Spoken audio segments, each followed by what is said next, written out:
Hello again and welcome back to Lockdown Licks, part 9 of the sumptuous low budget extravaganza. Hello again, my name's Steve Yates, welcome back to Lockdown Licks and this is today's lick.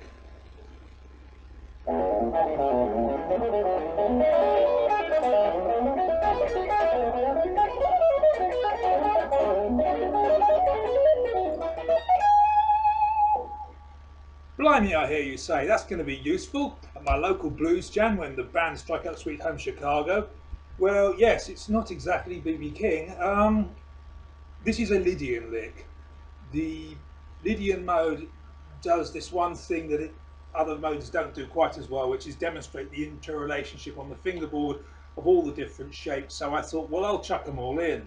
And so I have. And the Lydian mode, for those of you maybe slightly unfamiliar, is the major scale, the Ionian mode, I would say, with a sharpened fourth by two accompaniment chords, a 1 and 2. So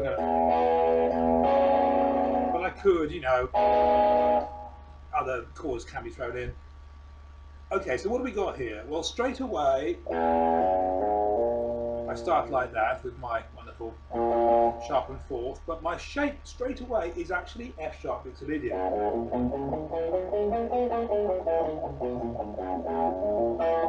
And what I do is a little string jump. I love string jumps. So string 6, string 4, down string 5. Then with that one, 2R sharp 4. And again, we're the Lydian mode in E would also be the Aeolian mode in G sharp and the Dorian mode in C sharp. So we can use those shapes straight away after we.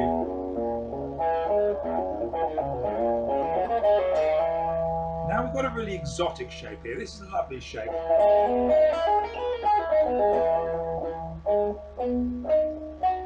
Wow.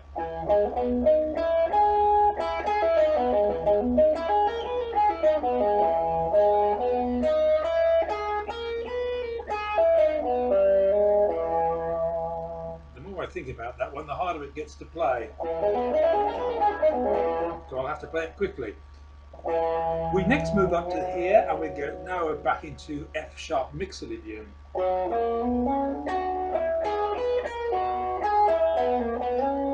Now there we have my favourite way of playing. String jump on that particular arpeggio. What we do here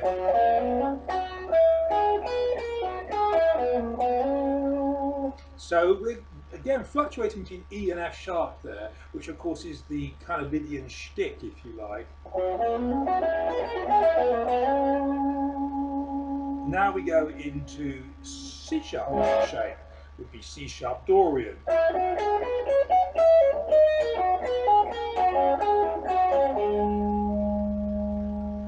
And that is, I've been using that quite a lot in this. It's a very useful little shape to be able to play. And you can change it depending on the shape, but normally if you've got a little barrier with the middle finger, it's the most convenient shape to do. So if you look at the right hand, it's got a distinctive texture about it, which is quite a nice contrast to your typical sort of or whatever blues lick you might be playing. So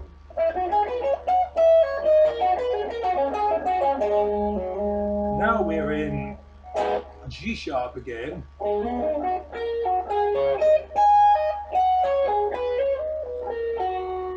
And this is another kind of backwards and forwards arpeggio. Obviously my standard G sharp minor arpeggio would look like that, but don't forget G sharp in E Lydian is going to be G sharp Aeolian. Those of you who followed this series know I like that shape a lot. Minor 7th up to 9th, then the 4th, then the 5th, then you root, pull off. That's That's another drag back with the writer. Rather a lovely little rip that. And to end that with. You watch our root note. Lovely jarring little chord there. And end on the G sharp. That, by the way, is my favourite Lydian chord. But of course, you can use major seventh, B major seventh, B minor seventh, well, I should say A sharp minor 7 flat 5, F sharp seventh, as and a whole host. I mean, G sharp minor, obviously, over E Lydian. They'll all kind of work. The Lydian mode is an extremely flexible thing. It doesn't demand that you kind of sound like you're in a particular key all the time. In fact, the great thing about it is half the time you're not quite sure what key you're supposed to be in. If you listen to a Lydian track from a typical kind of bit of 90s instrumental rock, for instance, you might be thinking, my goodness, what key are they in? Where's the root note? You have to listen to the bass player a lot of the time, because the fundamental thing of the Lydian is a pedal a lot of the time. Otherwise, it wants to go up to the mixed Lydian. It's a kind of unstable tonality, you might say. So basically, just a very slow recap.